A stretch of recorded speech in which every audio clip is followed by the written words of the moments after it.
Welcome back to Honestly May. I'm Crystal. And I'm Jess. We're here to share our stories open and honestly about how mommin' ain't easy.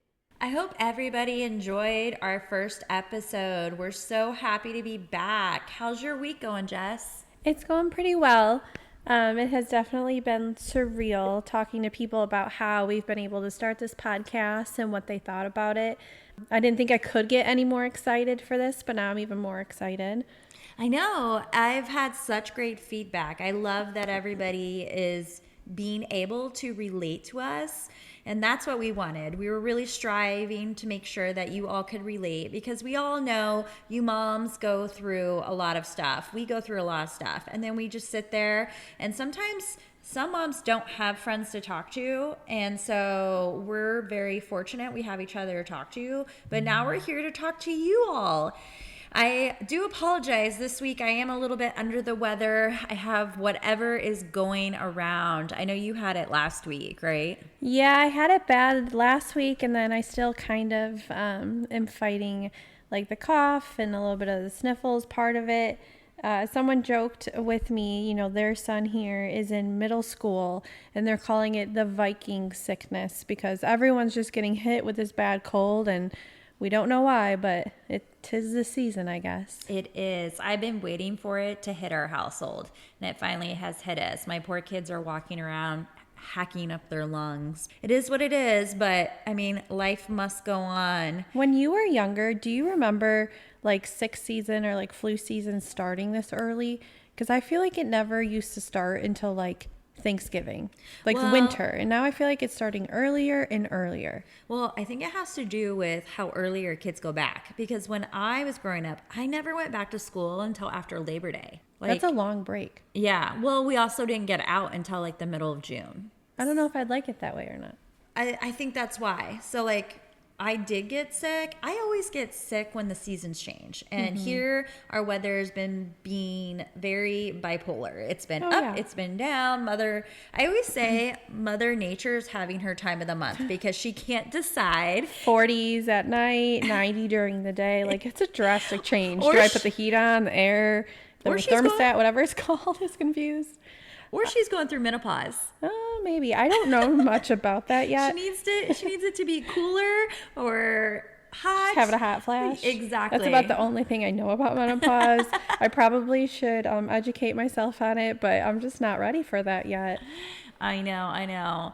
Speaking of being sick, let's talk about when our husbands get sick. I don't know about you, but my husband, when he gets sick, I like to call it the man flu because they feel like it's the end of the world. Oh, does your husband also take like a 3-day couch or bed vacation?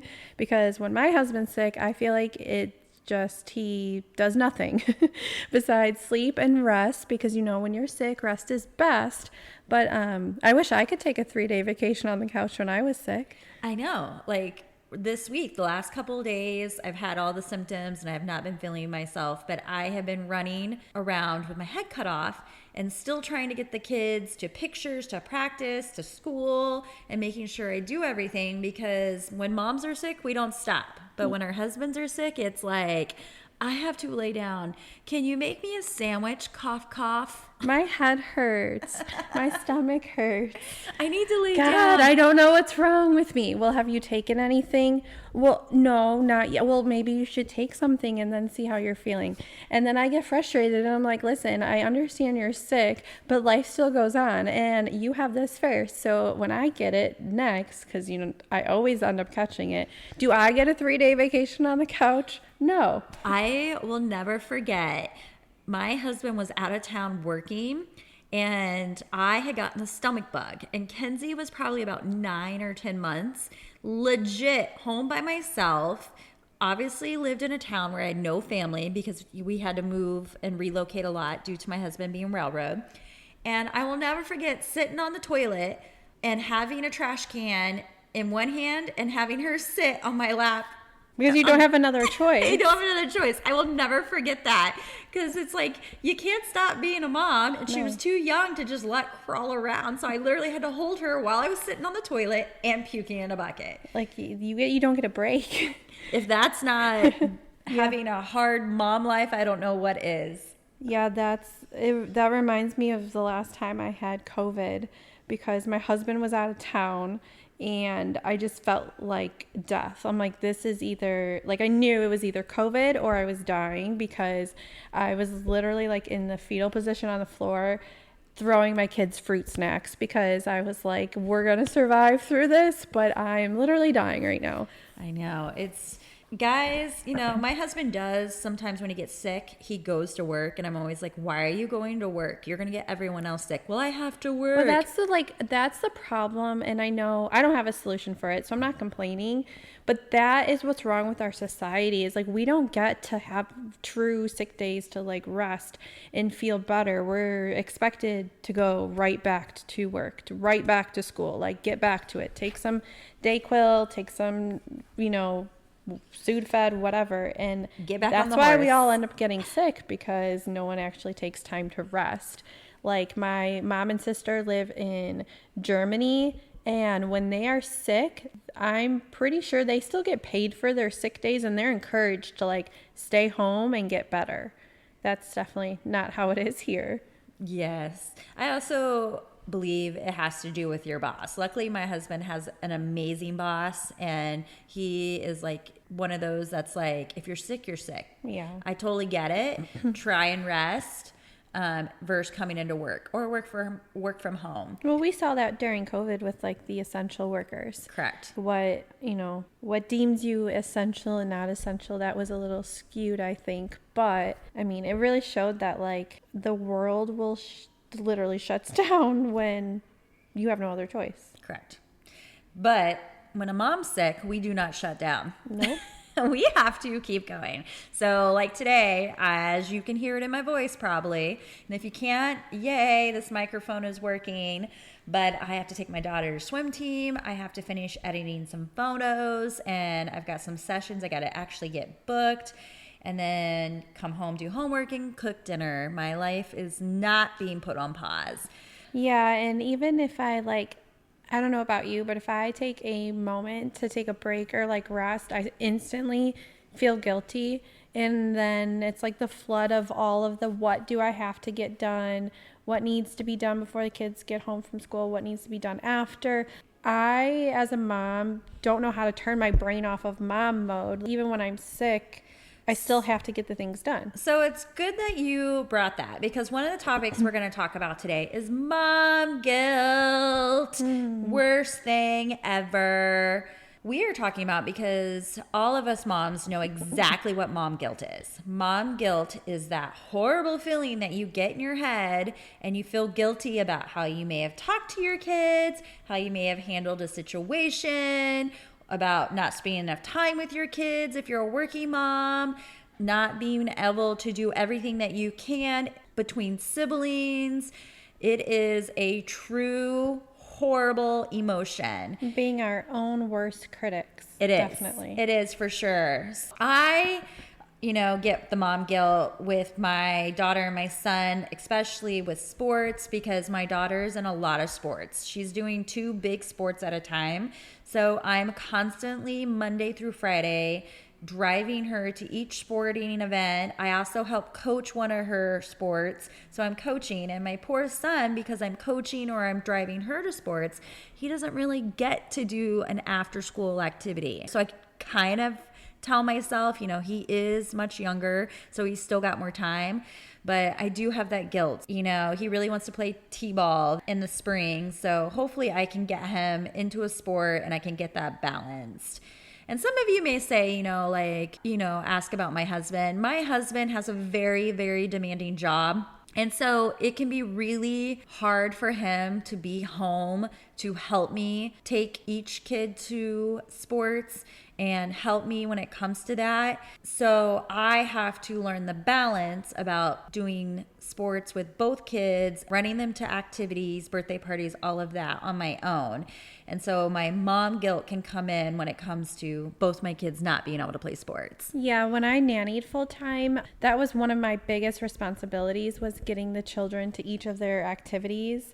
And it was like kids needed to be at the same place or at different places at the same time. I deal with that too now with my 2 daughters are both cheerleaders. Their practices are 10-15 minutes apart, but at 2 different locations. So we really can't waste any time. And then I think about when I have to add my son, when he gets a little bit older, his own activities into the mix. It's like you almost have to ask for help or find help, family or a nanny, or have that guilt trip that like you're not doing for one that you are doing for the other or whatever. Yes, for sure. It's a hard balance. I was telling you earlier, it's funny, my husband every morning when I talk to him after I drop the kids off at school, he'll be like, "So how'd you sleep?" And of course, I'm like, I slept great, unless, as I am right now, not feeling well, obviously, so I'm not sleeping the best at night. But, I tell him I'm sleeping good, and to him I am. My sleep is maybe 4 or 5 hours a night, and I know that's horrible. But again, that comes with the mom guilt, because when I lay down and go to bed, moms don't get to shut their brains off. I mean, at least my brain doesn't shut off. I sit there and I think about everything I did through the day. And when I had to yell at my child, I then turn around and kind of criticize myself. I'm like, I probably could have handled that better. I probably couldn't have been so snappy. I probably could have approached it differently. But then I think about, oh my gosh, did I complete my list of tasks today? I got this done, but I didn't get this done. So then I go into, what do I need to get done tomorrow? It's like my brain doesn't shut off. Now, do you do anything at night when you do lay down to kind of turn off your brain from mom mode? Once the kids are finally asleep, or, at least you have them laying down and like quiet, is there anything you do as a mom to kind of like distract yourself from the mom mode? Well, let's be honest. Sometimes I have to go from mom mode to wife mode, and we all know what that means. No, so I will pour myself some wine. Again, this is not every night, but sometimes I wish I could. And if you do, we're not judging. I know. Whatever. I know. I used to. And then I've been trying to be really good about my weight because of my mommy makeover. So I'm trying to cut out the alcohol during the week. But if I've had a long day, I for sure pour me a nice glass of wine. I tend to, watch my reality TV. I catch up on an episode. I'm obsessed with Tell Me Lies. And a new episode aired yesterday. Is that on Netflix or is that on Hulu? Why do I feel like I saw it yesterday? It's on Hulu. Okay. It's the best show ever. I just finished watching The Secret Lives of Mormon Wives. And what did you think? It was kind of hard to get through the whole season because holy drama. Oh my gosh, I know. I know. But we all have a Whitney in our life, let me tell you. Oh my God, she is something else. I don't even have words for that one. I know. It's an interesting show. What's crazy is I actually know people who are Mormon. I just have never seen, I guess, a Mormon actually act like that. So to me, it's just crazy that they're Mormon and they do drink. They do put their lives out there. I didn't really see the correlation between the two. I feel like they use that as a way to get publicity. Correct. And but I didn't see, except for, what was it, the baptism or whatever they did for the baby. Yeah. That was the only piece of actual Mormon life that I personally felt like I saw from the show. I mainly was just watching it to try to grasp how beautiful they are and how flawless they look. I told you. And I'm torn because I know it's a reality show, so they do have a whole hair and makeup team and everything. On the flip side, I really just think that they are still young and just beautiful, and they've got their youth. They still have their youth, and they're living stressful but not stressful lives, and it seems like they all get Botox. So I mean, I feel like it's edited, but I love a good not Botox. as much as I still have not explored that at all. You don't need it. Your forehead's still solid as can be, I don't know. When I have headaches or if I'm confused, there is no hiding it anymore. I don't have to say it. My face is starting to say it itself. But because we're squirrels, I want to go back to the mom guilt. I have honestly asked my husband before, how do you turn your brain off? I will sit here and be okay, I have to do X, Y, Z, A, B, C. And it's you can come home from work and just zen, Well, I also think it's this natural, hormonal, like instinct, gene. It's something that just as soon as we push a baby out, it just kicks in. It's like a maternal instinct. And so I think we naturally have it. I'll be honest, it's what ruined my first marriage. So there's a lot of like kind of components to that. But one of the big things was after we finally did have our child together, my life completely changed and his did not. And I just felt I was very excited and grateful, and I loved my mom journey that had started. But I was also very resentful and confused on why I was married, but yet felt like I was doing it alone. I totally get what you mean. So, you know how me and Adam go on trips every year. Him and I do one big international trip, and then we do a couple small trips. And I guess I shouldn't say international. What I mean by international is we go to Europe. But we do a few other trips, going to Mexico. I have mom friends all the time ask me, how do you and Adam get to go on a trip? And then the next question always, it comes out of everyone's mouth is, but don't you feel bad leaving your kids? And I'm going to be honest with you. Yes and no. I do feel bad leaving my kids, but then I don't, because at the end of the day, when my kids are all grown up and they're off living their lives, who's going to be left? I can't be sitting at home and then not having a relationship with my husband. We do the trips because we reconnect. We talk about maybe if there's an issue going on in our marriage or our life, or if we're having issues with something with our child, just anything. It's our time to talk, connect, reconnect, and just get in time for ourselves. Now, I will say, when we go internationally, we go for a full week. On day 4 or 5, I am totally start getting guilt where I'm oh, I miss my babies. I miss my kids. So, and I'm the opposite of you. I actually haven't. The first time we left them as a couple, me and my husband, was for our 5-year anniversary. And Nashville, right? We went to Vegas. But you just went to Nashville to see Morgan Wallen. Yeah, so that would be our second trip. Okay. The first trip, that was our early 6-year anniversary trip, I guess. But the first time that we ever took a trip, just the two of us, before that was the year prior in June, and it was for our 5-year anniversary. Yeah, I cried. I had a really hard time because I thought in Vegas I'd be able to totally disconnect, but there were cute babies everywhere. I was what is this? The constant reminders of my kids were hard. But at the end of the trip, I was we needed this. We needed to have a refresh, a restart. It's good for your marriage and it's good for you, because I will say, after I get back, I feel so much better and I feel like I can be a better mom. I jump back in and I'm ready to go. But then as soon as my kid acts up, I'm put me back on the beach. Right. Here comes the mom guilt, because I love this life, but please just, bring me another. Yes. So how earlier you were asking what do I do? Yeah, so I'll watch some TV, I'll unwind, I'll relax, but I can't say honestly turn my mom brain off, because then our weeks are so busy. I have to go through with what we have going on the next day and what I need to do, or what I need to do as a coach or as a wife. Or we, booked our trip to go to the Bahamas, and it's not till New Year's, but I still have a list of getting my kids' passports in check and getting things ordered and going from there. And then, our girls might be going to nationals for a cheer. And so I have that trip coming up before. And I'm also taking my kids to Dollywood for fall break. So as you can see, I have a lot of trips going on, majority with my children. But I just constantly thinking about what I have next, what I have going on. And then I wake up. Oh, here's a good one. Does this happen to you? You wake up in the morning, you're okay, I feel good, I feel refreshed. And then you're I'm going to go wake up the kids. So you go and you're sweetheart, it's time to wake up. Lane, it's time to wake up. I turn the lights on, I pull his clothes out, I start putting something out for breakfast. They don't get up. You go back in and then you're like, guys, it's time to get up. Come on, I've got things going. Doesn't happen. Then you go in.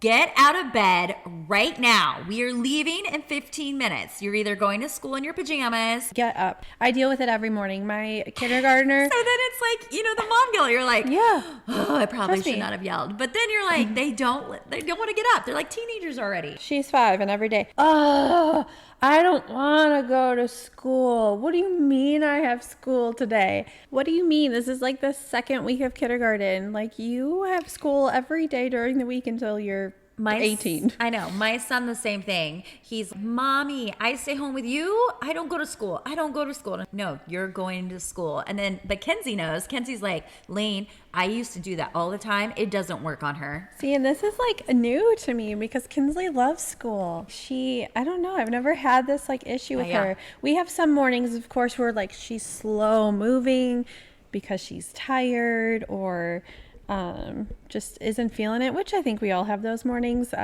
especially not being a morning person. Yeah, I think as moms and just in general, like we always try to start the morning on a good foot, and then it's like, come on, don't make me yell. Please don't make me like go from gentle parenting to like the 90s parent, because let's go. And then the mom guilt comes. You're like, oh, I probably shouldn't have yelled at you. I'm sorry. I have actually apologized to Mackenzie when I picked her up and said, I'm sorry I yelled at you this morning, but you just really have to understand when I say get up, it is time to get up. And this is why when I tell you it's time to go to bed, you should go to bed, because I tell you every night, if you don't go to bed when you should go, you're going to be tired and you're going to give me a hard time, and then mommy's going to get upset. Yeah, that's where I'm very into the gentle parenting and like them recognizing their feelings and emotions and the whole new thing that we're all trying. Well, I shouldn't say we all, but like I'm at least trying to navigate the gentle parenting life. But then I also mix it with the 90s parenting, because I don't know if you related to like the future in the dating world for them, if they were dating somebody who like treated them that way, right? Oh, it's okay, this, that, and the other, and then they snap, and then they're like, oh, I'm sorry for treating you that way. If you take that like form of parenting and you put it into like a dating scenario, guy that they would be dating would seem like an absolute psycho, because he would be so inconsistent. So I try to like just keep it real with them. Like I give them respect and understand that they're young and they're still developing and they're still trying to understand everything, but at the same point, like I try to be consistent. Like I'm only going to be so nice and be so calm and quiet for so long, and then it's like, okay, I have asked you 6 times now, so if I have to say it again, then we're not going to do XYZ. Like it's just going to be done. I'm not going to, make my head spin around in circles, but we're just going to not be the mom who's yelling, because they're like, okay, she means business. Even if she's not yelling, she means business. Yeah. All of you listening, you're probably all shaking your head. Yes, been there, done that. It is a real life emotion. Being a mom is that mom guilt. It gets you every time. I don't know. Sometimes I get wife guilt too.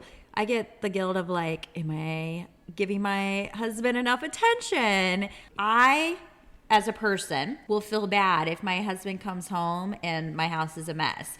So if it is a mess, it's normally I'm not feeling well, or I haven't been home all day, so he'll understand.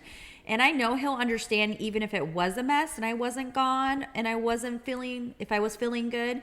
But for me, I just feel guilty as a wife that my husband just went to work all day and is taking care of us. And if he comes home to a dirty house, I just don't feel like I did my job as his partner. Does that make sense? Yeah. That was something that I actually was just talking to my therapist about, because in my head, go to bed with my husband probably 6 out of 7 nights a week, we do make an effort to like go to bed together every night. I thought that the attention that I was giving him every night with intimacy and everything like that was enough. But I was telling my therapist, like he gets upset when he acts like, he'll be like, you haven't kissed me in 6 hours. And I'm like, I'm sorry, I wasn't even thinking that I haven't kissed him in 6 hours, because my mind's like, go, go, go, go, go. in my head, I'm like, well, he knows I love him. I'm giving him all the attention I thought he needed. And she's like, well, him asking you for a kiss or telling you that you haven't kissed His him. love language. Yeah, in 6 hours is the same thing as you asking him to do the dishes. And I was like, wait, what? Yeah, it's the love language. So me and my husband have actually started reading about love languages, because what I thought my husband's love language was not his love language. Well, my husband's love language, we've actually read the book together. His is 100% like physical touch. That is my husband so too. I thought 100%. I was hitting that, pretty well, so to speak. Hit it, girl. But no, apparently it's all throughout the day. He wants me to hold his hand. He wants me to show affection, and I'm not very Although good I don't at that. have time for that. Because my mind's just like go, go, go. And then my love language, I do physical touch is a little bit, but acts of service. If he's doing a house project, folding towels, oh my God, that is my love language. Thank you so much for helping me. I don't know. I never knew or realized that was a thing for me, but acts of service is definitely one of my love languages. So well, have you seen those reels where the women will make them and they're like, my husband's really turning me on, and he's taking the trash out. He's doing the dishes. He's folding laundry. And I'm like, so for me, my love language I think it's called words of affirmation. Uh-huh. I love hearing about how he loves me and hearing how he appreciates me and stuff like that. And you know what's funny is our love languages, my love language and my husband's love language, it's the opposite of how we are. Meaning, my husband is actually very quiet, unless you really get to know him or at work and stuff, but he's actually a very quiet guy. And so he doesn't really communicate on the sense that he likes to express how he's feeling or his emotion. I think guys in general have a really hard time with that. Correct. I'm the opposite as well for his love language, where his is the touch, physical touch. I just, after having the kids hang on me all day and be around me all day, you're touched out. I am touched out. And so last thing I want to do is be like, all right, let me just rub your back and scratch you, or put my hand on your lap, or, get physical. It's so different after you have kids. It is. It is so different. They say, I see the husbands on these reality shows and all this, say, you know what? If somebody could have told me one thing before marriage, I wish they would have told me that sex is no longer on the table after marriage. Okay, but see, that's not true. Okay, maybe not your marriage, but let's be honest. But most moms out there right now are like, I understand it, because sometimes having sex can feel like a chore, because you're like, crap. I haven't gave my husband any attention. I don't want to go to the gym, but once I'm at the gym, I'm happy I got there. Oh my God, sex is totally like going to the gym. You don't want to do it, but once you do it, you're like, oh my God, why have I not done this more often? We should do this again. This was fun. Why was I dreading on having sex? Because once you go to the gym, you feel good after it. You might be a little sore, but you want more.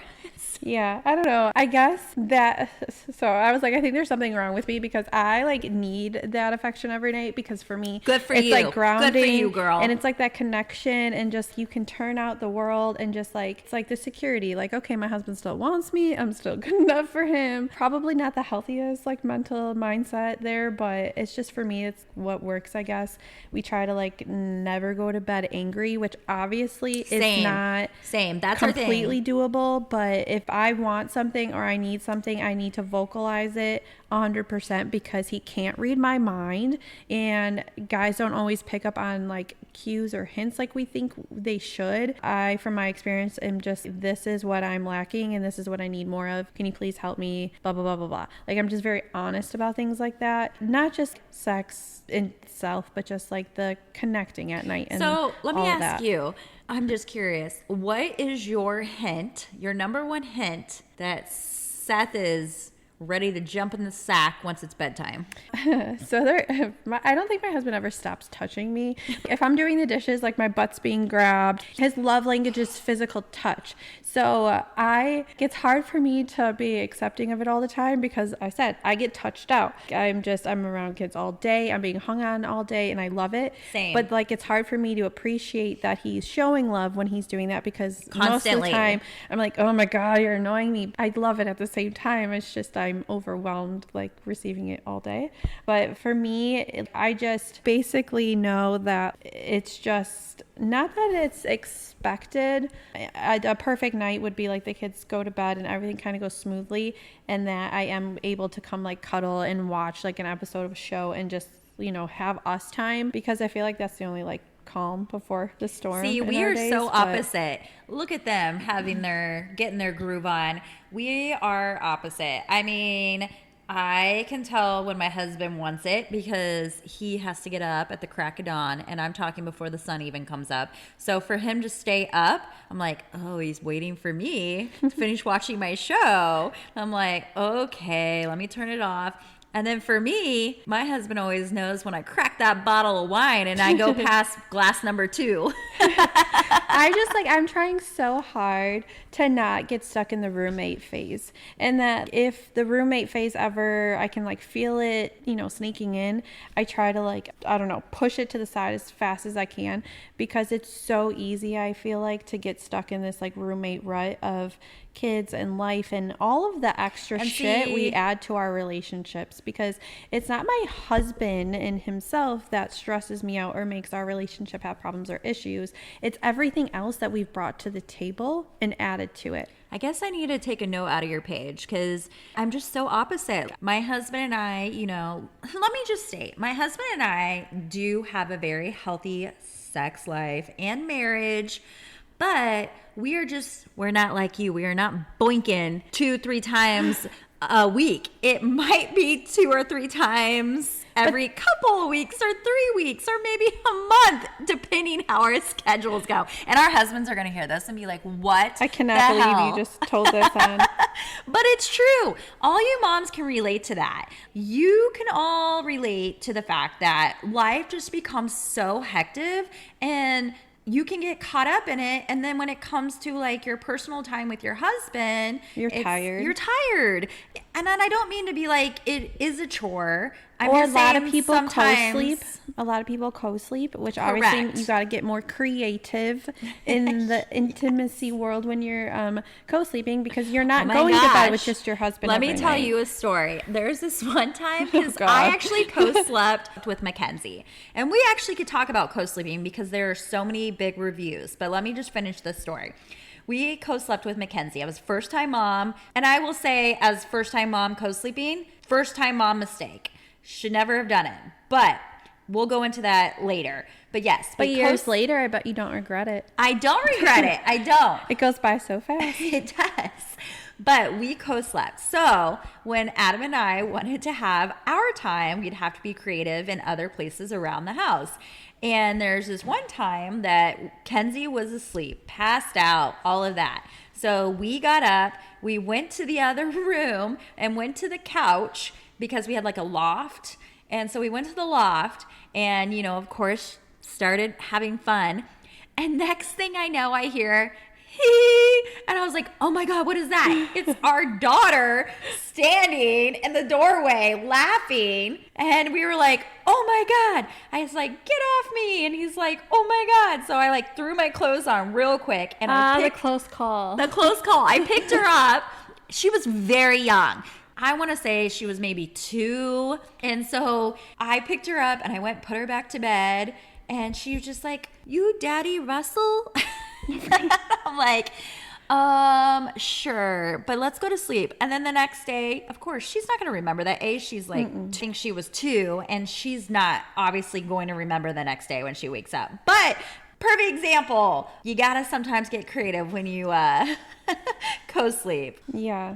Now I lock the door. Every time if we do, I'm like, go lock the door. not have our absolutely. child walk in. I had to add an actual key lock onto my door because I'm very cautious of like if my kids are sound asleep or awake or not. Always get nervous that like things are going to happen and we're both going to fall asleep and forget to, I don't know, cover up, so to speak. I had to put a lock on our door because my kids know how to take like a quarter and like turn it, or if it's the whole ones. They dedication. Right now we like live with just one bathroom because we're remodeling our second one, and they've caught on to that because they like to mess with each other when they're trying to go to the bathroom. Like they unlock the door. There's no like privacy. We got to get better at that. It's just, you have to get creative. I don't know. And then you also have to like have grace when it does go a couple of days because life gets busy. Couple of days, girl. They're getting it in. Ours is not a couple of days. Sometimes it could be a week because everything is so busy. But let me tell you, let me just say this. As they said in Sex and the City, when we color, we rarely stay in the lines. Definitely. All right, let's go back to co-sleeping. That could be a great topic because there are so many opinions about co-sleeping. There are the moms who are like, absolutely not. You're going to smother your kid. Absolutely don't do it. That is absolutely horrible. You should never be sleeping with your child in the bed. Well, it was just easier for me. We relocated a lot due to my husband's job at the time. And so we never had family. And being a first-time mom and just having that adrenaline of like, you know, my child and like, I just got to love her and make sure my eyes are on her all the time, I co-slept. I even held her when she napped. Probably the biggest mistake I could have done because she still till this day is like, Mom, Daddy's out of town. Can I please sleep in your bed? And I'm just like, okay, it's fine. Man, was that hard when we had to try and get her out of our bed. It was, I felt mom guilt again. She would be crying and yelling, Mommy, Daddy, please let me sleep. Yeah, it's an adjustment. It is. And I'm like, okay. Now, did just... Mackenzie sleep through the night? She did. Okay. She did. She was an amazing baby. She actually started sleeping through the night. And when I want to say through the night, she just slept from 11 to 4. She didn't wake up to eat. She didn't wake up in general. She slept really well. So for me, I was like, I'll take it. I love how they always say like sleep when the baby's sleeping. Or when like you're in the last weeks of pregnancy, they're like, make sure you sleep now because you're not going to get to sleep in the future. I don't know about you, but when I was on the last weeks of my pregnancy, I couldn't sleep because I couldn't get comfortable. Once I became a mom and like sleep when the baby sleeps, when am I supposed to get everything else done if I sleep when the baby sleeps? Like, I agree. Not realistic advice. No, I agree. Co-sleeping wise, did you ever co-sleep? I didn't. My first started sleeping through the night at 2 weeks old. So I was actually that like anxious new mom that slept on her floor while she slept soundly in her crib, perfectly safe. And I don't know, as a new mom, I felt so nervous like leaving her by herself because I always thought I would co-sleep, but why co-sleep if she's sleeping through the night perfectly fine in her crib already? So that was like an adjustment for me, but she always slept great. And then my second child, I tried to do the same thing and she never slept through the night. I don't think she slept through the night until she was like 3 years old. My second, I did not co-sleep. And he's actually the opposite. When he was a baby, he wouldn't even let me hold him to sleep. He had to be always in his own space. He hated cuddling. He hated me holding him. And I was always like, oh my gosh, you're my last baby. Let me hold you. Isn't it crazy how every single baby is completely different? Very different. Very different. When you think, oh, okay, my first one was easy. Let's do this again. And then you go through a freaking twister of emotions because the second or third or fourth child is so different. Kinsley and Kaden both, like, they would love to sleep in the car. So if they were just like cranky or whatever, we do car naps. Lily could not stand the car. If we stopped at a stop sign and there wasn't movement, she would start crying. So I had to like reach my arm back and keep shaking like her car seat. Eventually I found this like hedgehog that vibrates so that she'd always have movement. But Lily as a baby always had to have movement or she'd cry. So Mackenzie could sleep anywhere. I would baby wear her. She could sleep in a car. She was just always such a good sleeper. We call that the Brock gene. And that's because my husband's side of the family, like, they're just all sleepers. They love to sleep. But Lane, no. hated sleeping in his car seat, hated sleeping anywhere unless it was in his bassinet or his crib. It made it very easy to transition him from his bassinet to his crib. So that was a good thing. It's so crazy how opposite they are. So Kinsley slept just basically through the night in her crib. Lily would fall asleep start in her crib and then end up in our bed at like 3 a.m. typically. And then Caden, I just started in a bedside like bassinet because he did wake up more throughout the night, but he would just nurse and then go right back to sleep. So the bedside worked really well.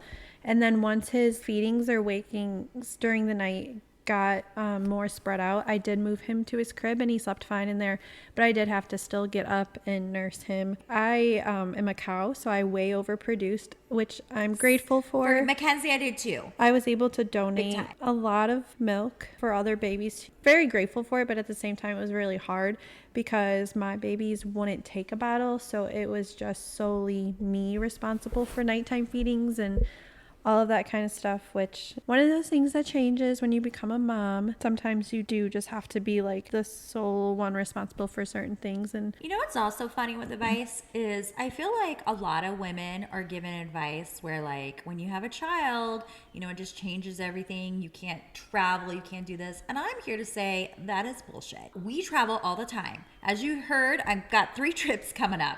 When Kenzie was a baby, she was only 3 months old. We packed her up and we flew to California. We rented a car and we did Highway 1 for a week. No plans, no nothing. We literally would just start driving. When we want to stop and see something, we would see it. If she woke up, I would feed her. And then depending where we were at the time of day, if we knew we needed to go hotel, I just did hotels tonight. And we would find a hotel. And it was one of our best vacations. My husband says it's one of his favorites. So, I would love to do that.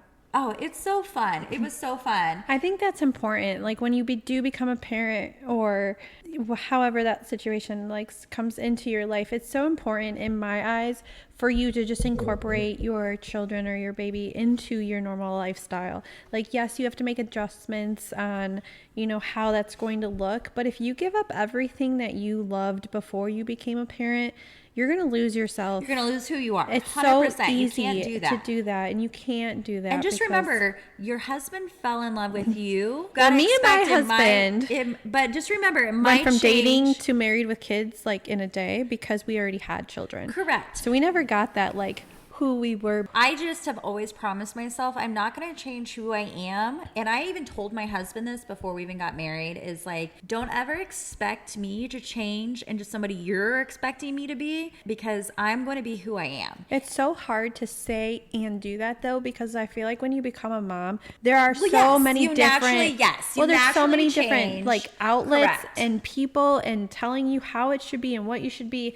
And then like you said, do your normal life things, but bring your baby along. You do that and you've got judgmental Nancy over here, like telling, you know, it's just natural to say the Nancy. It's like saying Karen. Yes, when you have a friend named Karen. The Karen Don't be a Karen. Yes. No, you have the Karen who's like, you shouldn't be doing that. You should not co-sleep. You should not be feeding your baby that. Let me just give you my biggest advice to a new mom. And I know a couple of moms who just became new moms. And my advice when they ask me, I'm like, do you? I'm not going to give you advice how to raise your child because what works for me may not work for you. And what I do, you shouldn't be doing something just because you see me do it. You have to do you. Figure out how you are as a mom, how you want to be a mom, how you want to be a parent, how you want to be a wife. You do you. And nobody, I mean nobody, my biggest pet peeve in life is when somebody wants to judge you for the way you parent, wife, or live. Nobody should be judging you. Ever. Period. And if they are, I always say it's you don't need those people in your life. Because they're fucking jealous of you. Yep. Or they just are too naive and they have never worn those shoes, because I can sit here and say, I have said that I will never be divorced. I will never have more than one baby daddy. I will never. And then life happens and look. She kicks you in the ass and that's You're what like, happens. Doesn't always go as planned, and that's okay. And when you can have like grace with yourself and understand that things don't go as planned, you have to have grace with others, because I think I said this last episode, but like everybody's doing the best they can. Just walk in your own shoes the way you want to walk. That is my advice. That's the only advice I'm going to give. Speaking of advice, we're talking about first-time moms and stuff. My hairstylist just had a baby.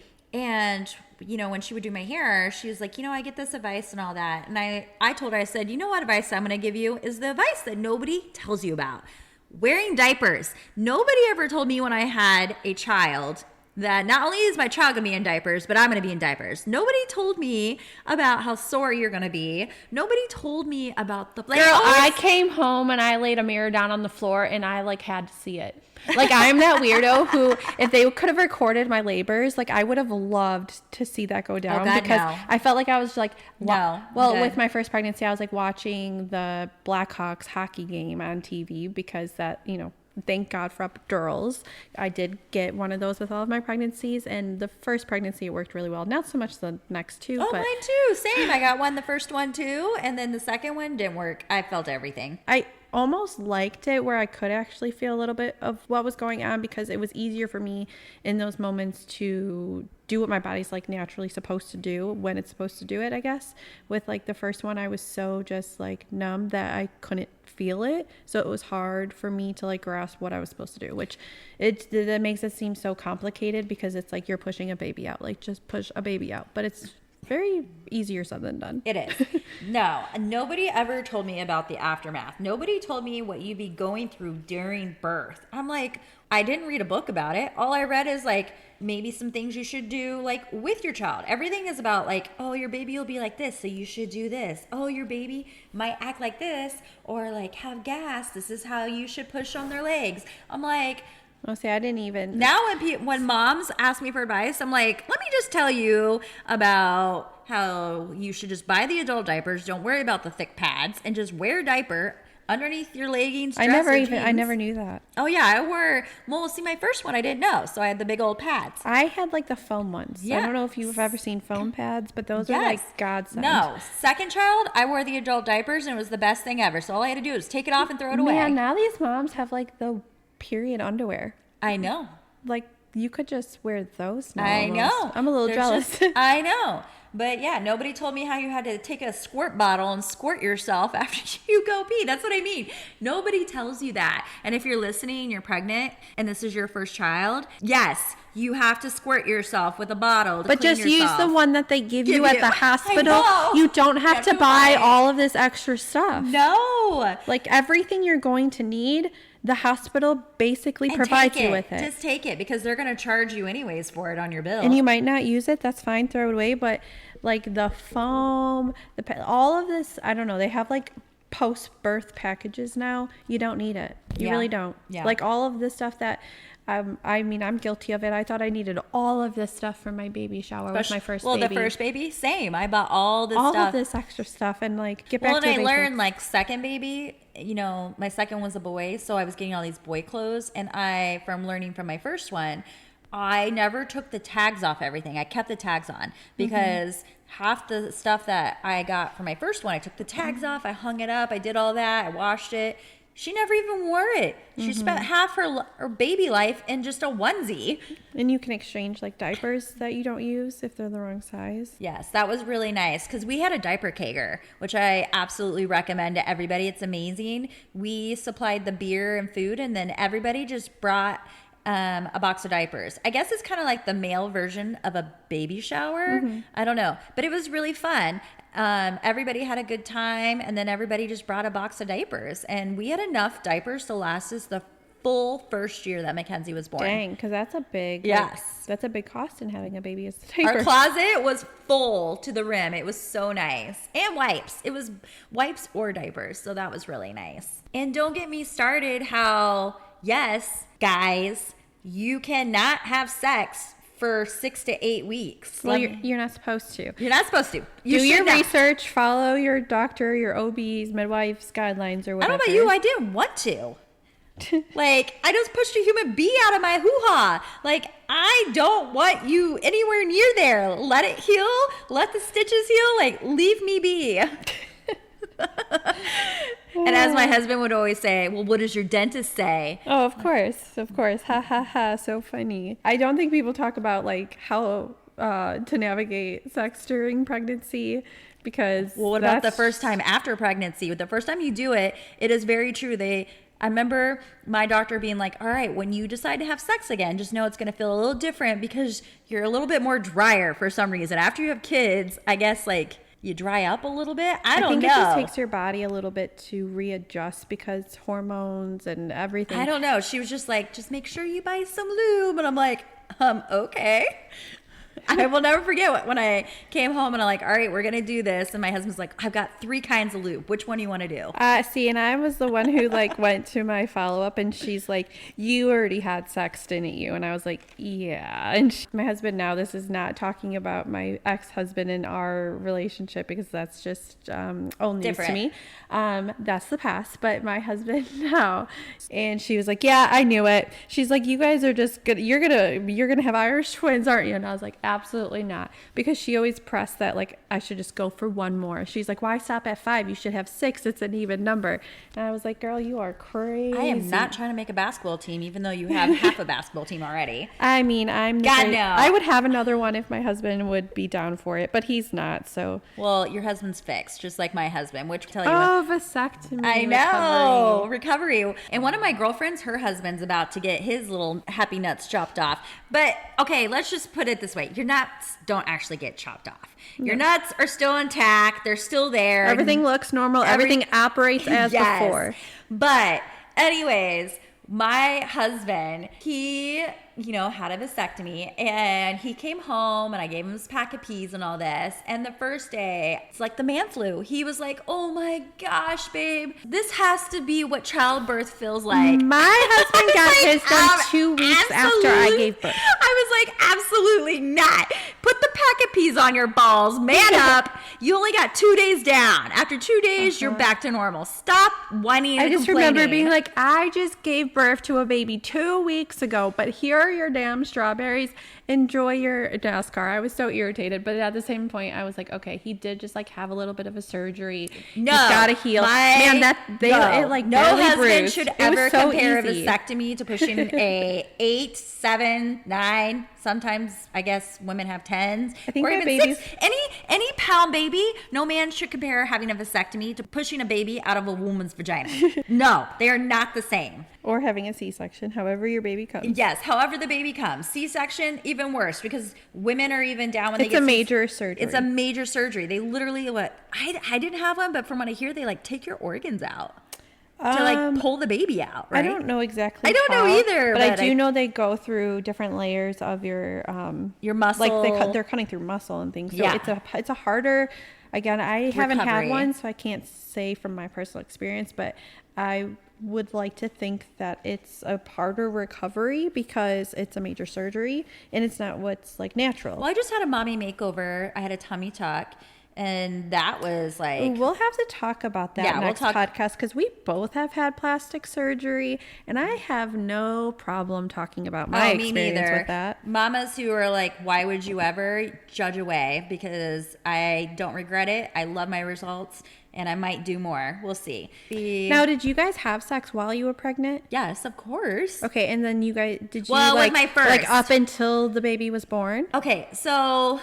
Yes, with Mackenzie, yes. Oh my God, I was trying to get her out yes, anyway. I was like, get this baby out. Let's do it. Let's whatever works. Whatever works. I hear this position. We're trying it all. Now with my son, because I was such a high risk and he was high risk, I actually got put on like bed rest. Were you high risk with him because of your previous miscarriages? Yes. And then I also I don't know the medical. There's an actual medical term for it, but my uterus carried very low, and so I wasn't allowed to have sex. I wasn't allowed to ride a bike. I was pretty much on bed rest. I could get up and go to the bathroom and all that, but I couldn't do any heavy lifting, any physical activity. I couldn't do anything. So, but I mean, once I got cleared after like the 6 months, it was like go to town, which I don't want to bring up like tough subject, but my husband did listen to our podcast, our last episode, and he was like, I'm just really shocked that does Crystal know that you've had miscarriages? And I was like, yeah, she does know. And I realized listening back on our podcast that there was some like really hard things that you shared.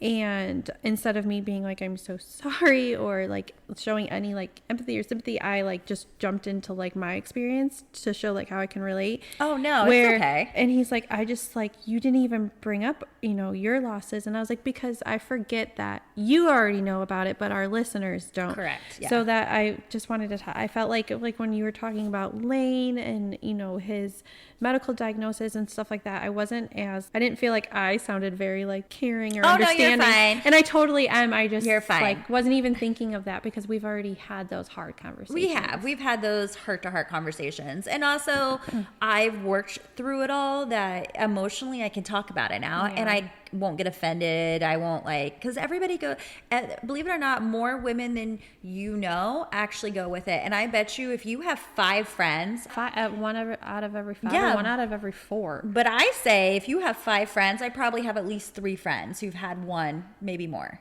Yeah. Because I know plenty of my friends who have. It's sometimes some women don't talk about it, and some people like me, like I'll talk about it because it was a hard time in my life. Well, and it's hard for moms to not be like ashamed of things like that. Correct. Because it's not a topic that people And not are blame honest yourself. about. Mom guilt. Yeah. Not have the mom guilt and all of that again. So, all right, we are about to wrap up. I hope you guys have enjoyed this episode. I hope we weren't too much of squirrels this time, but I tried to reel it in.